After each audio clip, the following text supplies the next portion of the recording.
नमस्कार मित्रों।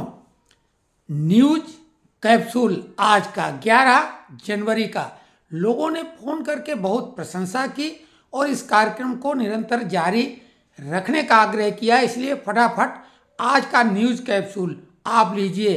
स्वास्थ्य के यानी ज्ञानवर्धक होगा। आपको बता दें, श्री रामलला प्राण प्रतिष्ठा का समारोह अपना 1 साल पूरा कर चुका है और पुनः 10 दिनों का भव्य और दिव्य समारोह शुरू हो गया है।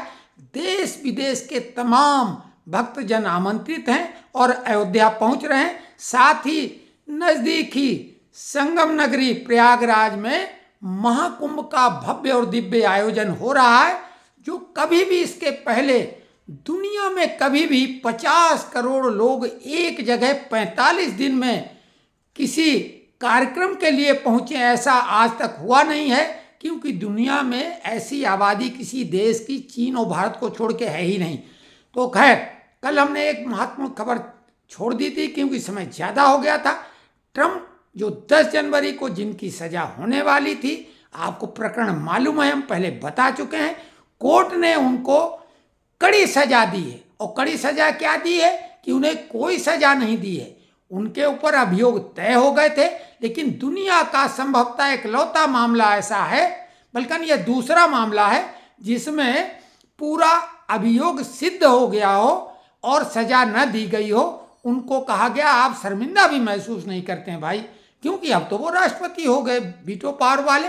इसके पहले हमने एक वीडियो से आपको शेयर किया था, उसमें बताया था कि एक व्यक्ति जो भारत में इंदिरा गांधी अंतर्राष्ट्रीय हवाई अड्डे से विमान में जो उसके व्हील गियर होता उसमें बैठ के हीथ्रो हवाई अड्डे पहुंचा था, उसके ऊपर भी 1986 से 2014 तक मुकदमा चला था। उसके ऊपर आरोप सत्य सिद्ध हुए थे, लेकिन एक्स्ट्रा ऑर्डिनरी केस समझ के उसको माफ कर दिया गया। वही हाल कोर्ट ने वहां भी कहा था कि आपने ये अपराध किया है, सिद्ध भी हो गया, लेकिन सजा नहीं दी जा रही। ट्रंप को तो अब खैर सवाल ही नहीं, ये बात हमने पहले कह दी थी। लोग मुगालता पाल रहे थे कि ट्रंप को 10 जनवरी को सजा हो जाएगी और राष्ट्रपति नहीं बन पाएंगे, लेकिन हमने कहा अब ऐसा कुछ नहीं होगा।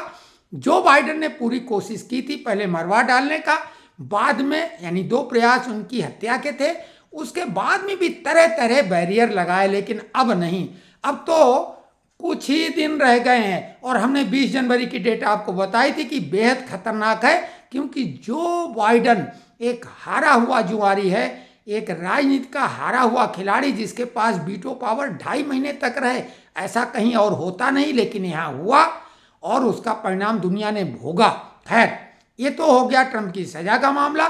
लेकिन लॉस एंजल्स में जो आग भड़की थी, जिसकी खबर हमने आपको दी थी, उसमें 2 लाख लोग वहां से विस्थापित हुए।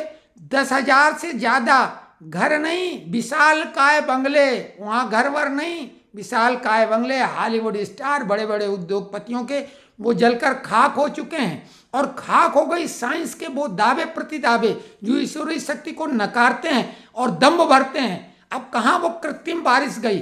अगर विज्ञान में दम है तो वहाँ बारिश कराए। अमेरिका से ज़्यादा कोई शक्तिशाली देश नहीं, पैसा भी खर्च कर सकता है और तकनीक भी है, लेकिन वो बारिश तो नहीं करवा पा रहा। फर्जी वादे और दावे लोग विज्ञान करते रहते हैं। लेकिन हमारे यहाँ तो ऐसे लोग थे जो गाना गा के, राग मल्हार गा के बारिश करा सकते थे। तो आप समझिए कि हमारी जो सांस्कृतिक और सनातनी शक्तियाँ थीं वो कैसी थीं। महाभारत काल में अगर आप गीता को मानते हैं तो महाभारत को मानना पड़ेगा। वहाँ पे भी अग्निबाण से आग लगाई जा सकती थी, वहीं वरुण बाण से आग बुझाई जा सकती है और बिल्कुल सैलाब लाया जा सकता था। वायु बाण भी होते थे। आज तो हवा का रुख तक नहीं पलट सकती विज्ञान, तो काहे की विज्ञान। हमारे यहाँ तो एक से एक चमत्कार अभी भी होते हैं जिनको विज्ञान मानने को तैयार नहीं। प्रहलाद यानी 75 साल तक अन्न जल के बिना स्वस्थ जीवन उन्होंने गुजारा। खैर, ये तो एक बात हो गई। देश की एक खबर और बता दें, दिल्ली की। दिल्ली में 2 अभूतपूर्व घटनाओं को एक साथ जोड़ रहे हैं। राजीव गांधी जिन्होंने 400 से अधिक सीटें जीती थीं, हालांकि मोदी सरकार ने नारा दिया था अब की बार 400 पार, और वो 240 पर ही पहुंच पाए, लेकिन राजीव गांधी ने 400 से ज़्यादा सीटें जीती थीं 1984 में। लेकिन उसके बाद क्या हुआ, उन्होंने फार्मूलेबाजी लगाई। वो तो दैवयोग था, इंदिरा गांधी का भूत चुनाव में लड़ा था। ये बात अटल बिहारी वाजपेयी ने कही थी, भूतों से कैसे हम जीते, हम तो नेताओं से चुनाव लड़के जीत सकते हैं। भाजपा की मात्र 2 सीटें रह गई थी और कांग्रेस की 400 से ज़्यादा। लेकिन उसके बाद उन्होंने फार्मूला लगाया तुष्टिकरण वाला। मुसलमानों को खुश करने के लिए, उनके तुष्टिकरण के लिए कट्टर मुल्लाओं के दबाव में सुप्रीम कोर्ट का फैसला पलटकर साहबानों वाला केस में सुप्रीम कोर्ट के फैसले को पलट दिया था, मामूली सा गुजारा भत्ता के लिए। और फिर उन्हें लगा कि बहुसंख्यक हिंदू इससे नाराज हो गए, तो राम मंदिर का ताला खुलवाया, शिलान्यास करवाया।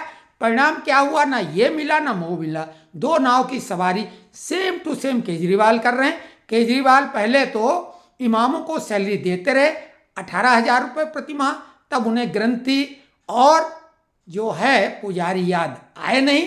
लेकिन इस बार उन्हें लग रहा है कि अब केवल उनसे काम चलना नहीं। मुस्लिम लोग भी असंतुष्ट हैं।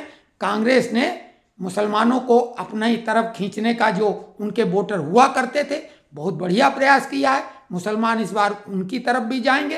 तो केजरीवाल को लगा कि स्थिति तो बहुत खराब है, हिंदू ही ऐसा है जिसको बेवकूफ़ बनाया जा सकता है। तो हिंदू भावनाओं को भड़काने के लिए जोर शोर से उन्होंने और सिखों को पुजारी और ग्रंथियों के लिए वेतन की घोषणा कर दी। लेकिन वही बात है कि फार्मूलों से काम चलने वाला नहीं। सब जानते हैं कि रोहिंग्या और मुस्लिम के प्रति उनका रुख कैसा था और हिंदुओं के प्रति कैसा। तो फार्मूले उन्होंने जो दोनों तरफ लगाए, भ्रष्टाचार की गर्त में वो डूब चुके हैं। कोई फार्मूला काम आने वाला नहीं। केजरीवाल की व्यक्तिगत हार भी नई दिल्ली से तय हो चुकी है। पार्टी तो बुरी तरह से हारेगी। जितनी उम्मीद कर रहे हैं लोग कि टक्कर कोई कांटे वांटे की टक्कर नहीं, टक्कर आम आदमी पार्टी और कांग्रेस की होना है द्वितीय और तृतीय स्थान के लिए, जिसमें आम आदमी पार्टी निश्चित तौर से दूसरे नंबर पर रहेगी। तो ये है मामला कि केजरीवाल ने जो बहुत फार्मूले चलाए, अति सर्वत्र वर्जित, बहुत ज़्यादा बहुमत मिला, बहुत दम आ गया। वही दोनों का हाल हुआ, जो राजीव का हाल हुआ था वो केजरीवाल का हुआ। केजरीवाल 2 टर्म में चल गए क्योंकि नए नए आए थे राजनीति में और राजनीतिज्ञों को गालियां दी थी, और अपने पहले टर्म में लोकपाल के आधार पर इस्तीफा दिया, सत्ता का मोह कि हमें है नहीं, और दूसरे टर्म में माफ़ी मांग ली दिल्ली पर, केंद्र पर ठीकरा फोड़ के कि भाई हम तो बहुत कुछ करना चाहते दिल्ली में, लेकिन हमको करने नहीं दिया गया। अब की बार हम सीख गए, अब की बार करेंगे। लेकिन अब कोई बहाना नहीं, न कूड़े का पहाड़ खत्म हुआ, न स्वच्छ नल हर घर में पहुंचा, बिजली के बिल भी आ रहे हैं, सब कुछ जो भी बोला। शिक्षा का मामला पोल खुल गई कि केवल एडवर्टाइजमेंट है, पराली का केवल एडवर्टाइजमेंट है, प्रदूषण दूर करना उनके बस का नहीं है। दिल्ली का सड़कों का ये हाल है कि पानी भरने से लोग डूब के मर जाते हैं। यानी दिल्ली को लंदन के बजाय नर्क बना दिया है। तो कुल मिला के आम आदमी पार्टी जो उसके पाप हैं वो उसको ले डूबेंगे। ये आज का न्यूज़ कैप्सूल कैसा लगा आप कमेंट्स में लिखें। अगर आप लोगों को पसंद आएगा कंटिन्यू करेंगे। जिस दिन लोग बोल दें कि बकवास है उस दिन से कार्यक्रम बंद कर देंगे। धन्यवाद।